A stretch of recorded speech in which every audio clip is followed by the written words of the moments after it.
எந்த நிலையிலும் தொழுகையை விட்டு விடாதீர்கள், எந்த நிலையிலும் தொழுகையை விட்டு விடாதீர்கள். ஃபஜ்ருடைய தொழுகை உங்களுக்கு சான்று பகரும். அஸருடைய தொழுகை எவன் தவற விட்டு விட்டானோ அவன் உலகத்தில் இருக்கிற அனைத்தையும் இழந்தவனை போல் ஆவான் என்று ரசூலுல்லாஹி ஸல்லல்லாஹு அலைஹி வஸல்லம் அவர்கள் சொன்னார்களே.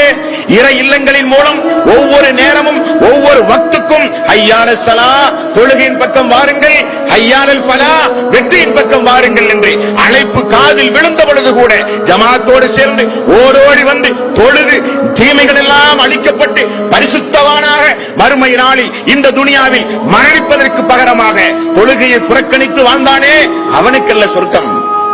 ஓடோடி வந்து முதல் சஃபில் இமாமுடைய வலது பக்கத்தில் இருக்கிற மக்களுக்கு வானவருடைய பிரார்த்தனை என்று ரசூலுல்லாஹி ஸல்லல்லாஹு அலைஹி வஸல்லம் அவர்கள் சொன்னார்களே.